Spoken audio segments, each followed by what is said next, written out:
What's the best brokerage to be at? I know when I first considered and was shopping brokerages, I definitely didn't know the right factors to look at or the right questions to ask. So we're going to break down some of the most important areas, the four most important areas that you could look at when you're deciding what brokerage to park your license at. And by the way, my name's Chad Leonberg, and I help agents hit six figures in real estate. If you could be interested in working with me in any way, feel free to hit me up at the contact info below. Okay, so the number one thing would be the brokerage that pushes you and keeps you accountable to the things that will get you to where you want to go. This might feel a little uncomfortable, and this is one that I didn't really understand, because we go to the brokerage that feels comfortable, but comfort might not be the best thing. See, accountability is the greatest form of love somebody can show you. It's because it's what you need to hear and not what you want to hear. Uncomfortability potentially can lead to growth. So having an environment that whether it's implied or it's actual direct accountability, that's going to be you. It's going to depend on you and the brokerage or the team you're joining and different things there. But,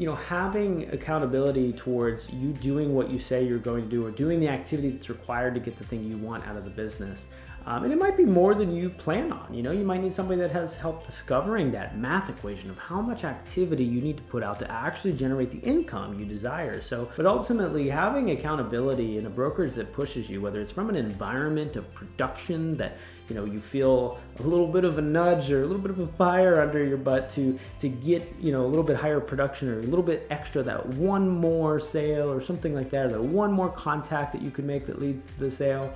Or direct accountability where it's, hey, we said this was the plan and you haven't followed through with the plan. What can I do to support you to stay more consistent, right? So implied or direct accountability, either way, I think a brokerage that is going to push you when you might not feel like doing the things you need to do is super important to drive production.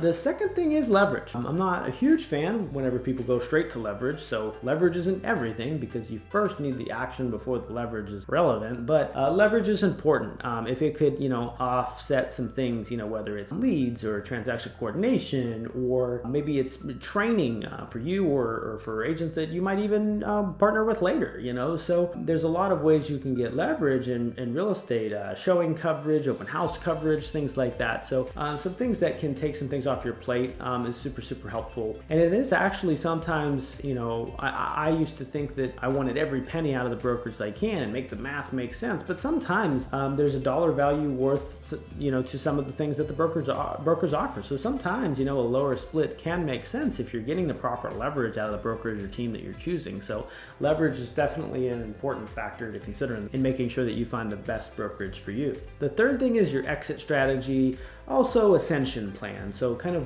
it's really good right now, but you don't want to build a business at a place that in 1 to 3 years you're going to want to make a move. You'd like to find a place, and nobody's perfect, but you like to find a place where you can park your license for 5, 10, 15, 20 plus years. You'd like to find the end all brokerage. That's really hard that nobody has a crystal ball, but at least being conscious of the fact that you need an Ascension plan and potentially an exit strategy. So some of the ways that this can happen is maybe moving up into leadership within the brokerage, maybe owning a piece of it, maybe there's equity in the company. There's a lot of brokers that offer stock or ownership in a local franchise.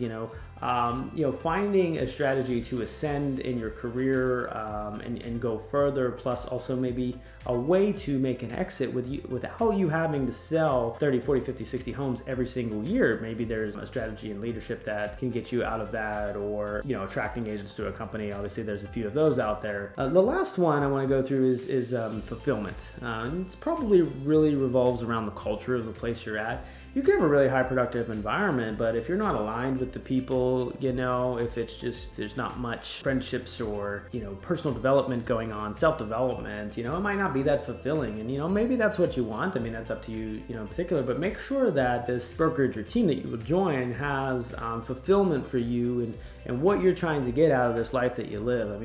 Real estate is not who we are as real estate agents. Real estate's what we do to experience who we are as human beings. So making sure that you're around the right environment that aligns with you. Obviously this is going to be a culture thing, and I think it's pretty hard to sell culture. You might have to experience it, and this might be why some agents hop around a few times, is they're finding that right culture. It's hard to know until you feel it. So maybe go attend a meeting, maybe go attend an event they have, maybe experience that the leader, maybe go have a planning session with the leader ahead of time, and just see what their leadership style looks like. Is it in alignment with, how you need? Does it have the accountability that you need to become good at your job, but maybe also good as a person, as a human being too. I know that inadvertently happened to me by being around an environment of people that just wanted to be the best version of self. It ultimately turned my mission from maybe wanting to make money and level up in life to wanting to help others become the best version of themselves. That's now my mission as a result of real estate businesses. That's my vessel that I do it with, because that's what I know. But ultimately, make sure the brokerage you're choosing, has the right culture to give you the fulfillment you want out of a job or out of a career path, because that's what the whole point, I think, of getting into real estate is having a lifestyle that you really enjoy and are fulfilled by. So these are the 4 things I would consider, to be at the best brokerage possible. Your situation is your situation. There are different fits for everybody. There is no one size fits all, but if I could be of any help to, help you go through that decision-making process, feel free to reach out to me at the contact info below here. And of course, yes, of course we have options to work with us, but ultimately I just hope that you can find the right fit for you, because there were things I didn't consider when I got into the business that, if I would have considered now, I might have made 1 or 2 less moves. I guess I only made 2, so I might have made 1 less move if I'd have known the things that I know now. So thanks for tuning in. I hope this gave you some value around the decision of, where to park your license. So we'll see you at the top.